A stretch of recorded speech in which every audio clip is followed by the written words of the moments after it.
자, 오늘은 광합성에 대해서 알아보겠습니다. 지난 시간까지 미토콘드리아에서 일어나는 세포호흡에 대해서 이야기를 해봤는데요. 오늘은 광합성 첫 번째 시간으로 엽록체에 대한 구조와 그 특성에 대해서 한번 알아보도록 하겠습니다. 엽록체는 여러분들이 이제 제가 그 그림을 여기다 이렇게 참고를 해놨는데 우리 한번 그림을 통해서 한번 엽록체의 특성을 알아보고, 그리고 또 중요한 오른쪽에 있죠, 엽록체하고 미토콘드리아의 공통점과 차이점도 알아보는 시간을 갖도록 하겠습니다. 자, 엽록체는 여러분들 우리가 잘 알고 있는 것처럼 에너지 전환 소기관입니다. 에너지 전환 소기관. 그러니까 에너지를 어떻게 하느냐, 미토콘드리아는 이제 화학 에너지를 또 다른 화학 에너지 ATP 형태로 전환하는 세포 소기관이라고 이야기했다면, 엽록체는 우리 이제 빛 에너지를, 그죠? 빛 에너지를 화학 에너지로 전환하는 에너지 소기관이라고 할 수 있습니다. 그래서 이중막 구조로 되어 있죠, 그렇죠? 엽록체는 이중막 구조로 되어 있는데, 엽록체를 특별히 또 이제 우리가 뭐라고 얘기하냐면 엽육세포, 뭐 이렇게 엽육세포 또는 또 입살세포라고도 하는데, 이제 엽록체가 많이 있고요. 또 이제 공변세포에도 물론 있죠. 그다음에 이제 어린 세포 같은 경우에 이제 줄기세포에도 엽록체가 존재하게 되는데, 보통은 이제 그 하나의 세포에서는 적게는, 현재까지 보고된 바에 의하면 하나 있거나 또는 이제 100개까지 그런 세포 소기관이 엽록체가 존재하는 것으로 알려져 있습니다. 보통 이제 엽록체 크기는 이제 5에서 한 10마이크로미터 정도 돼요. 5에서 한 10마이크로미터 정도 되고, 두께가 보통 한 2에서 3, 두께는 2에서 3마이크로미터, 이렇게 두께가 됐습니다. 이건 이제 지름이 되겠죠. 여기는 지름이 되겠고요. 그리고 이제 엽록체는 이제 여기 알다시피 여러분 이제 바깥쪽에 이제 외막이 되어 있고요. 여기는 외막, 그리고 안쪽에 내막, 이렇게 구성되어 있습니다. 외막과 내막으로 구성된 이중막 구조 잘 알고 계시죠? 그리고 여기 이제 B라고 표현되어 있는 이 부분은 우리가 이제 그라나라 이렇게 얘기를 하고, 그라나 이외에 이제 나머지 요 그 바깥쪽 부분은 우리가 스트로마다 이렇게 얘기를 합니다. 스트로마, 이렇게 구분을 할 수 있습니다. 그리고 이제 요 안에 이제 엽록소들이 이제 들어가 있죠. 여러분들이 그 우리 식물이 이제 녹색으로 보이는 이유가 이제 색소 때문에 그렇죠. 저 엽록소 때문에. 그런데 엽록소가 이 안에 있고, 특별히 여기다 이제 제가 하나를 더 표현을 하자면, 여기 안에 이제 그 원형의 DNA들을 이렇게 가지고 있을 거예요. 그죠? 원형의 DNA들도 이렇게 가지고 있을 것이고, 또 얘네들은 자기 복제를 가능하다고 하니까 DNA 뿐만이 아니라 리보솜도 이렇게 가지고 있을 것입니다. 리보솜도 이렇게 존재를 하겠죠. 물론 이게 이제 진핵세포의 리보솜하고는 이제 구조적이나 이런 것들의 차이가 있습니다. 그 차이에 대한 것들은 나중에 여러분 다시 공부를 우리가 할 수 있도록 해보고요. 자, 그라나의 특징이 사실은 제일 중요하지요. 그라나에서는 사실 명반응이 일어납니다. 명반응이 일어나는 장소가 바로 그라나다. 그래서 여기서 이제 빛 에너지가 화학 에너지로 이렇게 전환되는 장소이겠습니다. 이것들을 우리가 이제 특별히 이제 광화학 반응이다, 이런 얘기를 앞으로 할 겁니다. 광화학 반응이다. 그 다음에 이제 스트로마라고 하는 부분에서는 이제 암반응이 일어나죠. 이게 기질 부분인데요. 스트로마에서는 암반응이다. 암반응. 이산화탄소가 고정된다, 또는 이산화탄소가 환원된다, 이런 표현을 해요. 환원이다. 앞으로 이제 산화환원이라는 얘기를 이제 우리가 자주 하게 될 텐데요. 이산화탄소가 이제 환원돼 가지고 얘가 이제 뭐로 바뀌냐, 포도당으로 바뀌게 되겠죠. 그 장소는 바로 스트로마가 되겠습니다. 그다음에 이제 이 그라나에 대해서 우리가 조금 더 알아봐야 되는데, 그라나의 각 한 부분 한 부분들을 요거 하나들을 우리가 이제 뭐라 그러냐, 얘를 하나 확대를 해볼까요? 이렇게 뽑아볼까요? 틸라코이드라고 그러죠. 틸라코이드. 틸라코이드. 예. 그래서 이 틸라코이드라고 하는데 이제 엽록소, 중심색소라고 얘기를 하는 A 또 B 또 이제 선택색소 B도 이렇게 존재하게 되겠죠. 여기서 여러분 빛을 흡수하게 되는 장소가 바로 틸라코이드입니다. 그래서 엽록체는 사실 외막이 있고 내막이 있고 틸라코이드 막이 이렇게 막이 세 개로 이제 구분이 되고요. 막 사이의 공간도 외막과 내막 사이 공간도 있고 내막과 틸라코이드 막 사이에 이 스트로마라고 하는 공간도 있습니다. 예. 그래서 이 미토콘드리아하고는 조금 이제 다른 부분이 되겠죠. 예. 그 엽록체의 또 하나의 특징 중에 하나는 이제 우리가 이제 그 세포 내 공생설, 우리 아까 금방 알아봤지만 DNA나 리보솜이나 뭐 이런 것들, 이중막 구조로 되어 있는 것들, 이렇게 얘기할 수가 있을 것입니다. 자, 그러면 이제 잠깐 미토콘드리아하고 엽록체하고의 그 구조적인 특징을 잠깐 비교해 보려고 제가 썼는데요. 그림을 가지고 왔는데요. 여러분들 요거는 이제 우리가 엽록체가 되겠고, 얘는 이제 미토콘드리아가 될 것 같습니다. A와 B, C와 D 이렇게 구분해서 어떤 문제에서 이제 발췌했던 부분인데, A라고 하는 부분부터 먼저 잠깐 알아볼까요? 펜을 잠깐 바꿔서 진행하도록 하겠습니다. 자, A라고 하는 부분은 엽록체 이제 스트로마 부분이 됩니다. 스트로마. B라고 하는 거는 이제 틸라코이드.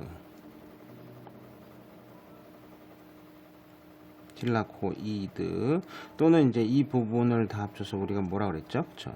그라나라고 했습니다. 그라나 부분. 여기 C 부분이라고 하는 거는 이제 미토콘드리아의 내막. 미토콘드리아의 내막. D는 이제 미토콘드리아의 기질이 되겠죠. 기질. 그럼 여기서 이제 공통적인 특징들은 뭐냐면요. 그래서 이거를 우리가 좀 알아야지 중요한 내용인데, 틸라코이드하고 틸라코이드 이제 막 우리가 구분하자 그러면 여기 이제 내막이 있기 때문에 여기 이제 틸라코이드 막이 있는데, 요 둘 사이의 공통점이 바로 전자전달계와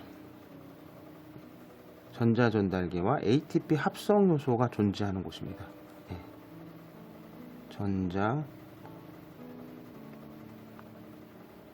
전달계 그리고 플러스 ATP 합성 효소. 이 부분이 사실 미토콘드리아 내막하고 틸라코이드 막의 공통점이 되겠고요.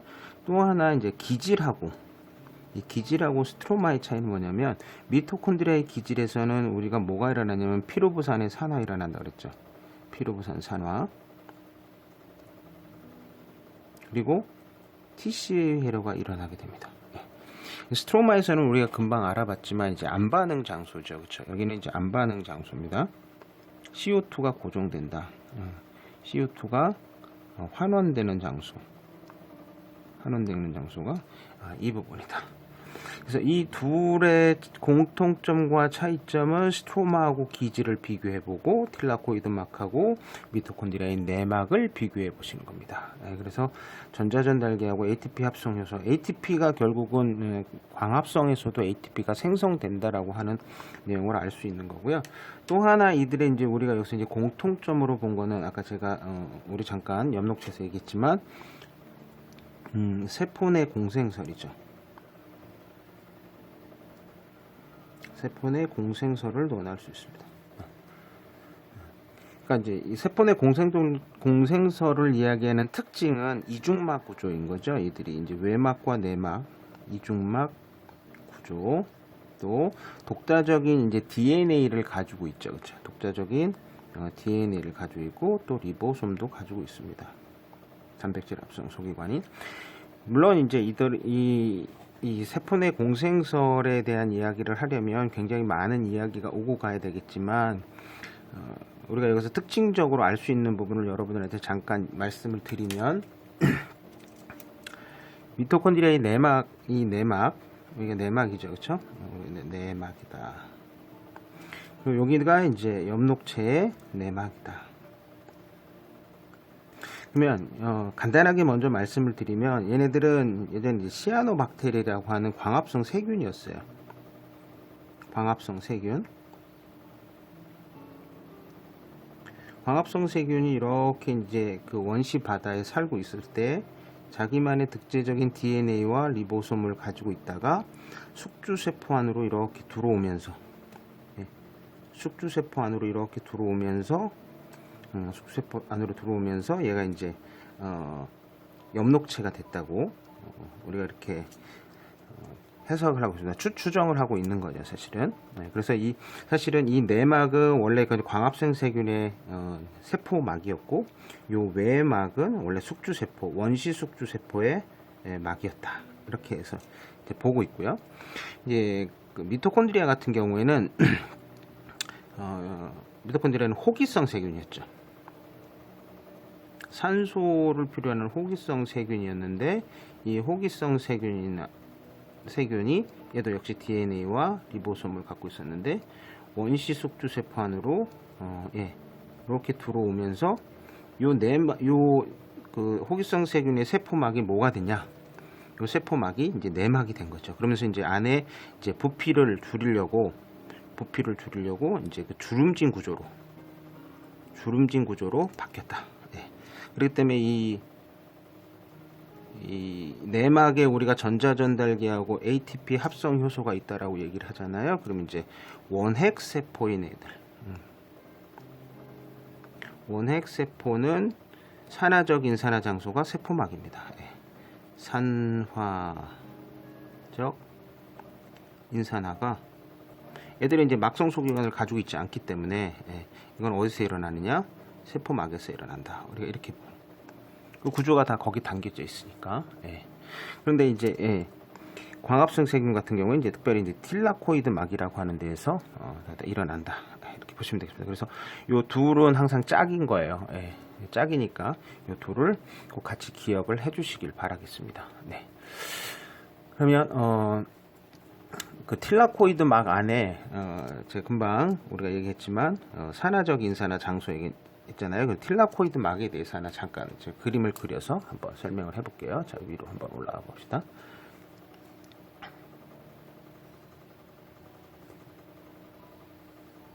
자, 여기도 이제 틸라코이드 하나입니다. 틸라코이드 하나. 틸라코이드다. 틸라코이드 얘는 막이 되겠습니다. 이게 이제 막성분이 되겠고요. 그리고 이제 이 안에가 이제 틸라코이드 이제 내부가 되겠죠. 틸라코이드 내부. 여기는 틸라코이드 외부. 즉 외부니까 여기는 어디냐? 이 장소 중입니다. 스트로마입니다. 스트로마. 여기 이제 뭐가 존재한다고 그랬냐면 전자전달계하고 ATP 합성 요소가 존재한다고 그랬는데요. 자, 그 위치들을 잘 알고 있어야 돼. 그 구조를 잘 알고 있어야 돼. 이제 제가 동그라미 큰 거를 2개 그릴 거고요. 자, 이제 구분을 하기 위해서 또 다른 색깔을 하나를 좀 가져오겠습니다. 자, 이 색깔. 여기 이제 뭐가 있냐면 전자전달계가 있어요. 전자전달계. 사실 이제 효소들이 박혀 있는 거죠. 전자전달 효소다. 전자 전달 관여하는 효소들이 여기 이제 박혀 있어요. 그리고 제가 이 동그랗게 그렸던 이 부분들은 광계라고 그래요. 광계. 빛을 흡수하게 되는 장소다. 이렇게 먼저 이제 생각을 해 두시면 되겠어요. 이는 광계. 얘도 광계. 이렇게 광계 2개가 있고, 중요한 게 있겠죠. 여기서 이제 뭐가 있냐면 ATP 합성 효소도 존재한다고 그랬는데 ATP 합성 효소가 이렇게 존재합니다. 얘는 ATP 합성 효소. 그러니까 광합성에서도 ATP가 합성된다는 얘기를 사실은 이 우리 진로 교육 과목인 생명과학 이 교육 과정에서 이야기를 해요. 그래서 이 틸라코이드 하나를 예전에 이제 하나의 단위, 즉 이 그라나 전체를 이루고 있는 하나의 단위로 우리는 퀀타좀이라는 말도 했는데 요즘은 뭐 교육과정에서 그 내용들은 이제 좀 사라졌어요. 이제 나타나지 않고요. 예. 그러니까 이러한 구조로 되어 있다. 여러분들이 보시면 될 것 같아요. 그래서 이 부분이 틸라코이드 부분 우리가 조금 더 구분을 조금 더 앞으로 이제 이 부분을 가지고 또 이제 시험 문제에서도 많이 이제 이야기를 하겠죠. 틸라코이드 막도 여러분들 인지질 이중충으로 되어 있습니다. 인지질 이중충이고 그 안에 이제 광합성 색소들을 우리가 잘 알고 있는 엽록소가 이제 이 틸라코이드 막에 박혀 있다. 그 틸라코이드 막에 박혀 있는 부분에서 ATP를 합성한다. 이렇게 생각을 해주시면 될 것 같습니다. 자, 우리 광합성 색소에 대해서 잠깐 알아볼 텐데요. 이 광합성 색소에는 종류가 이제 여러 개가 있습니다, 여러분. 제가 그거를 우리가 저 뒤에 나중에 이제 우리 분류 공부할 때, 생물의 다양성 공부할 때도 이제 언급이 되지만 제가 미리 이제 그 부분을 좀 가지고 오면 그래서 이렇게 한번 표현을 해볼게요. 예. 자, 해수면이에요, 해수면. 해수면. 해수면이다. 그리고 여기 이제 생명체들이 살고 있을 때 산다고 하면 여기는 이제 우리 육상식물이다 이렇게 표현해 볼게요. 육상식물이 있고 그다음에 이 부분쯤에 우리가 이제 녹조류 이렇게 쓰고 있습니다. 녹조류 그리고 조금 더 아래쪽에 갈조류 그리고 제일 아래쪽 이 부분에 우리가 홍조류를 한번 써요. 물론 이거 말고도 이제 물론 이제 뭐 규조류 이런 것들도 있어요. 우리 그런 것도 이제 규조류는 이제 제외하고 먼저 이야기만 하자면 육상식물들은 우리가 일반적으로 주변에서 열심히 볼 수 있는 잘 볼 수 있는 그런 식물들이죠. 얘네들은 이제 엽록소 색소를 가지고 있는데 A와 B를 가져요. 엽록소 A, B 그리고 이제 카로티노이드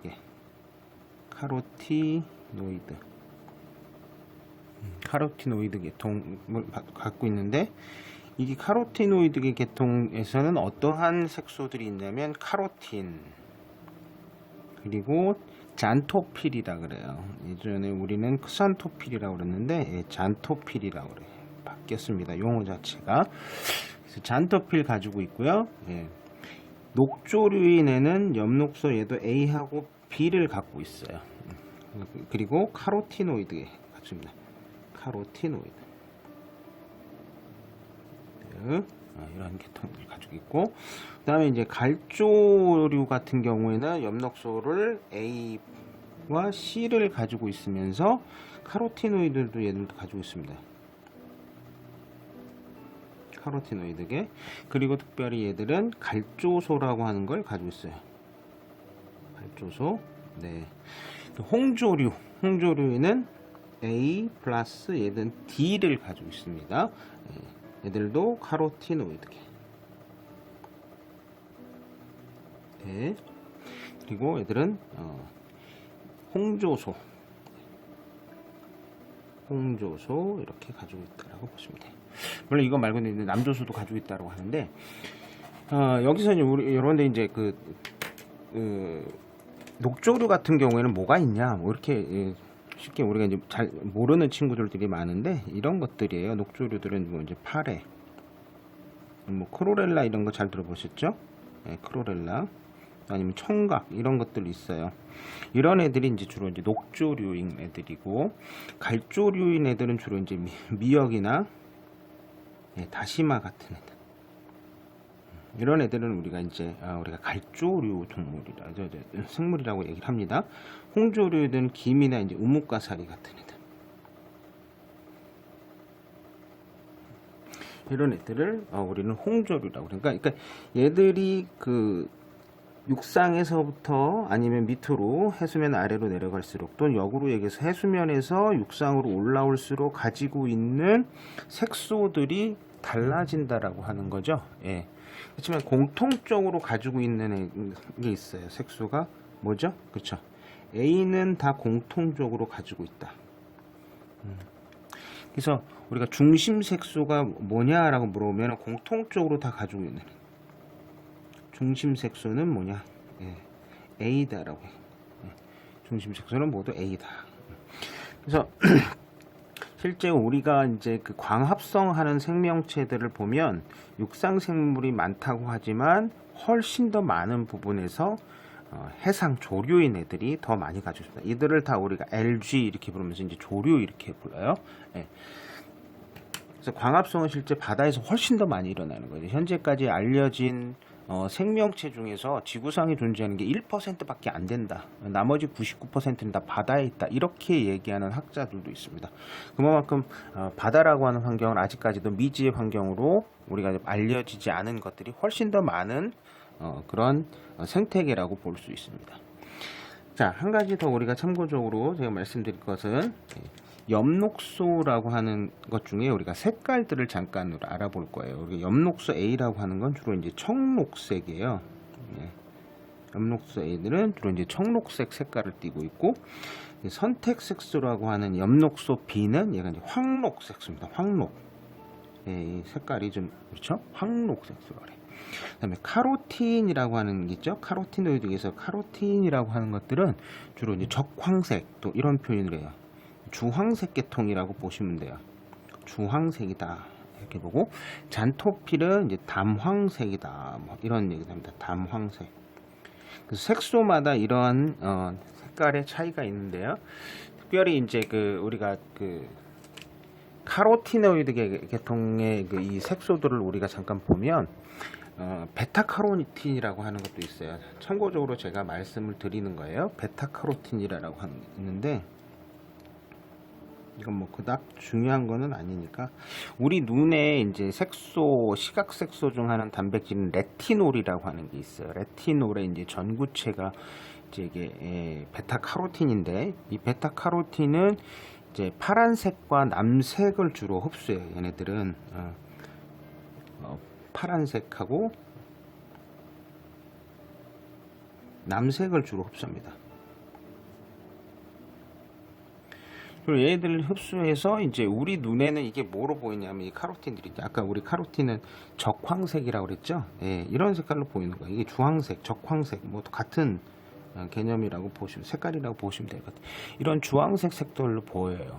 그리고 또 하나, 이런 베타카로틴은 우리가 이제 풀 같은 초본 식물들에서는 이 풀을 꺾으면 이제 특이한 냄새가 나게 되죠. 그러면 이 카로틴이 분해되면서 나오는 그 생성물 때문에 우리가 이제 풀 냄새가 난다고 합니다. 예, 그래서 이 베타카로틴에 대해서 잠깐 제가 말씀을 드렸고요. 단풍이 드는 이유에 대해서 한번 우리 상식으로 잠깐 제가 왜 단풍이 드느냐, 그 이유에 대해서 이 색소를 가지고 잠시 한번 이야기를 해보도록 하겠습니다. 광합성 색소 관련된 것들은 여러분들이 뭐 교재나 이런 데 많이 있으니까 잘 보시고요.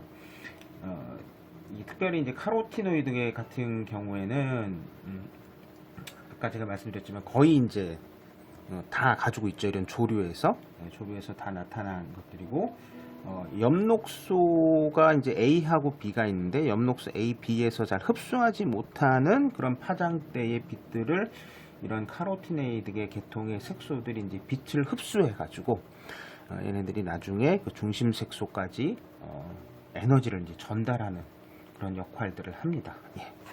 자, 그러면 우리 단풍이 드는 이유에 대해서 잠깐 알아보도록 하겠습니다. 자,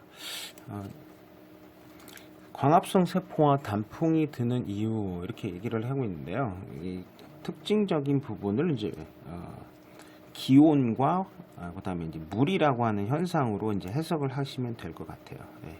단풍이 드는 거는 우리나라에서는 이제 가을에 주로, 그쵸? 가을에 주로가 아니라 가을에 이제 들게 되잖아요. 그럼 가을이라고 하는 환경을 한번 우리가 생각을 해보는 거예요. 가을이라는 환경은 이제 여름철에 이제 온도가 굉장히 올라갔다가 이제 온도가 이제 하강하는 시점이죠. 그렇죠?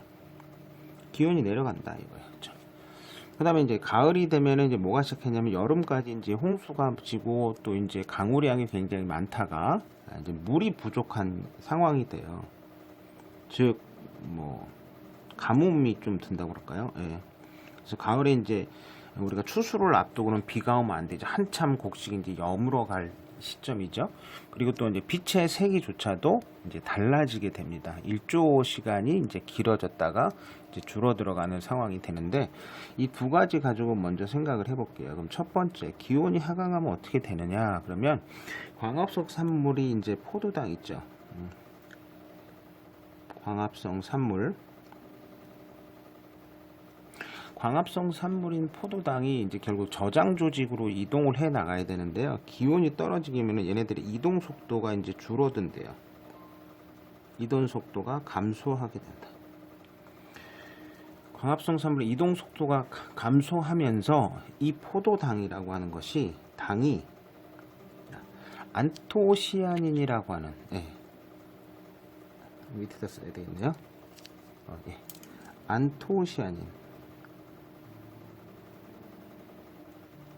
안토시아닌이라고 하는 색소로 또 다른 색소로 전환해요. 전환됩니다. 이 안토시아닌이라고 하는 것이 이제 주로 붉은색을 나타냅니다. 여러분들 우리 토마토 뭐 이런 파프리카 중에서도 붉은색 계통도 있고, 뭐 사과도 마찬가지고 붉은색들이 있잖아요. 이러한 붉은색을 나타내는 것들이 이 안토시아닌 때문에 그래요. 그래서 이 안토시아닌은 주로 어디 많이 있냐면 액포 속에 있다 그랬어요. 액포. 중심 액포 이렇게 얘기죠. 그래서 액포의 색소는 뭐냐? 그럼 안토시아닌이야. 그러니까 이제 과일이 익어가고 할 때 주로 나타나는 색소가 라고 볼 수 있겠습니다. 그러니까 기온 때문에 이런 것들은 이제 주로 이제 가을의 단풍은 우리는 그렇게 해석을 하고, 물이 부족하게 되면 이제 어떤 현상인지 역으로 한번 생각을 해봅시다. 물이 부족하다. 그러면 광합성은 사실 이제 물의 광분해로부터 시작을 하게 되는데, 만일에 우리가 가을이 됐는데도 불구하고 광합성을 지속한다. 광합성 지속할 경우 이렇게 이제 논리적으로 우리가 써 나가는 거예요. 그렇게 되면 어떻게 될 거냐? 소모량은 증가하겠죠. 물 소모량은 증가한다.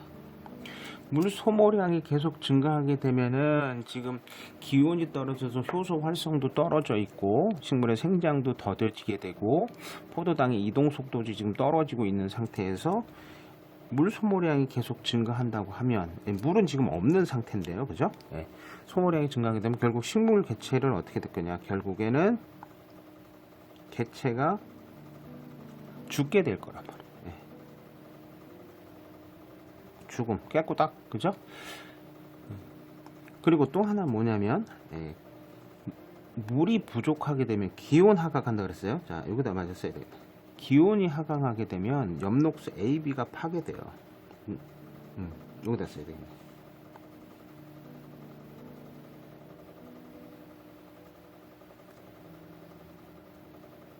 엽록소 A가 파괴됩니다. 그러니까 물이 부족함에도 소모량이 증가하게 되면 결국 개체는 이제 광합성에서 생장을 하는 게 아니라 오히려 이제 역효과가 나타나는 거죠. 개체는 결국 이제 죽게 되고, 기온 하강으로서 엽록소 AB가 파괴되면 이제 보조색소라고 하는 것들이 등장을 해요. 보조색소가 등장하는데, 자, 보조색소가 뭐냐? 우리 광합성 색소에서 잠깐 알아봤지만 카로티노이드계,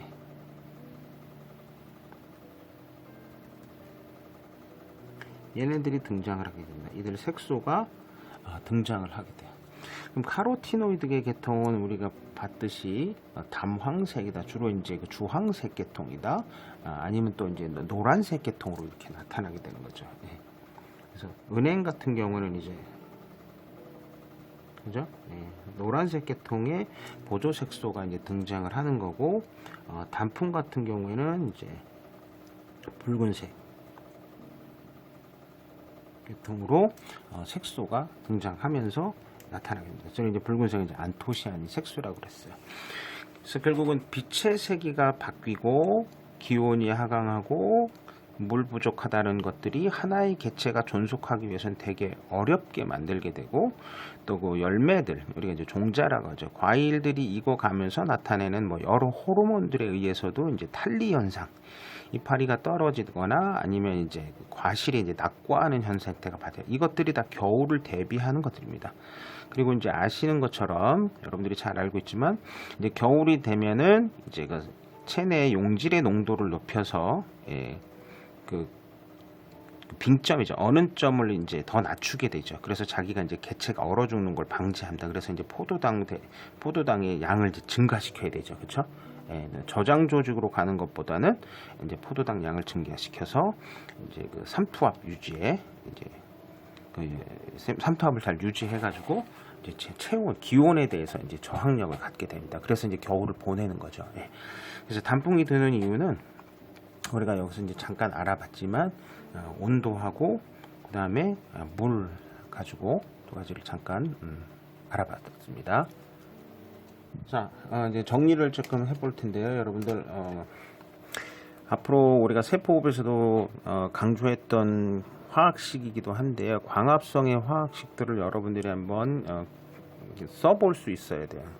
여러분들 머릿속에서 이런 것들이 정리돼서 나오고 그것들을 여러분들이 해석할 수 있었으면 되게 좋을 것 같아서 여기서 광합성 반응식에 대해서 한번 잠깐 알아보고 그리고 수업을 마칠 겁니다. 광합성은 우리가 알다시피 이산화탄소가 들어가서, 그죠? 물 만나죠?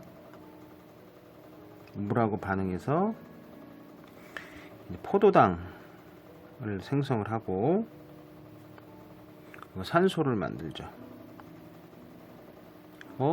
시 물을 6분자를 만들게 됩니다. 물론 이러한 반응들은 이제 효소에 의해서 다 일어나는 것들이고요. 이런 반응이 일어나기 위해서는 외부로부터 빛 에너지가 이제 유입돼야 되겠습니다. 자, 그러면 이 과정에서 우리가 생각해보면 이산화탄소는 결국 뭐로 바뀌어야 되냐? 이산화탄소라고 하는 거는 포도당으로 바뀌어야 됩니다. 그러면 이산화탄소는 수소를 얻은 거예요, 그죠? 수소, 즉 전자를 이제 얻게 돼요. 그럼 얘들은 이제 환원된 거죠. 포도당의 환원입니다. 포도당의 환원. 그리고 이 물은 산소로 전환하게 돼요. 그러면 이 물이라고 하는 에서는 수소가 이탈돼 나갔습니다. 그렇죠? 수소 전자의 소실이죠. 이렇다. 그럼 뭐가 된 거냐? 산화 반응이다. 산화 반응이다. 그래서 이 역시 광합성 역시 뭐냐면 이산화탄소의 환원과 물의 산화의 반응이라고 이야기를 할 수 있습니다. 이 두 개의 반응을 우리가 이제 앞으로 공부를 하게 될 때 이 이산화탄소가 포도당이 되는 거는 이제 우리가 이제 암반응이라고 얘기를 해요. 스트로마, 스트로마에서 일어나는 암반응이라고 하고요. 그리고 이거는 철저하게 효소 반응이다. 효소가 필요해. 특별히 더 효소가 여기에 관여하는 거예요. 스트로마에서 일어나는 암반응이다. 그래서 이제 켈빈 헤러도 공부하게 될 거고, 그다음에 이제 물이 분해돼서 산소를 만들어내는 거, 이것들은 이제 명반응이라고 그래요. 그리고 우리가 명반응 장소 아까 얘기했어요, 여러분들. 그라나라 그랬죠, 그렇죠? 그라나에서 일어납니다. 그래서 이거는 이제 빛이 필요한 반응, 빛이 필요한 반응, 얘는 효소 반응. 그래서 그 광합성은 사실 빛을 이용을 해서 포도당을 만드는 반응이다. 이렇게 우리가 이제 생명과학 2를 공부하기 전까지 알고 있었다면, 앞으로는 광합성은 빛을 필요로 하는 명반응과 효소에 의한 암반응이다. 빛이 필요하지 않은 암반응으로 구분된다. 이렇게 생각을 하시면 되겠어요. 그래서 이 반응식을 세포호흡에서도 여러 차례 제가 말씀을 드렸지만 이 역반응이 곧 뭐예요? 역반응 그 세포호흡이죠. 그래서 포도당이 이산화탄소가 되는 거는 포도당이 해당 과정과 피로부산의 산화와 그 다음에 TCA를 통해서 6분자 이산화탄소가 만들어지고, 그러면 포도당이 산화다 이렇게 있고, 이 산소는 산화적 인산화 반응에서 최종 전자소형체인 이 산소가 수소하고 이 전자를 받아들여서 물을 생성하는 반응이죠, 그렇죠? 예, 이거는 환원이다 이렇게 얘기했습니다. 물론 여기에 있던 이 물 분자들은 세포호흡에서는 이제 TCA 회로상에서 들어가는 거고, 우리 광합성에서는 여기서 또 이제 나오는 반응이 되겠죠. 그러니까 얘하고 합쳐서 이제 이산화탄소로 가는 거예요. 예, 그래서 이제 24개의 수소 이온이 이제 빠져나오는 반응입니다. 그래서 이 반응은 식은 여러분들 계속적으로 우리 투과목을 공부한 친구들이라면 제가 강조하고 있는 부분들이 이 얘기, 면접이나 이런 데서도 여러분들이 말하려면 이야기하면 좋을 것 같습니다. 네. 우리가 오늘 그래서 광합성 색소하고 엽록체 중심으로 이제 이야기를 해봤는데, 이제 가장 많이 나오는 부분들이 딴 게 아니라 이겁니다. 예, 여러분, 우리 명반응 틸라코이드에서 일어난다 그랬죠. 틸라코이드막에는 뭐가 있다. 예. 이런 ATP 합성 효소와 전자 전달계가 여기서 일어난다. 즉 산화 환원이 여기에서 일어난다.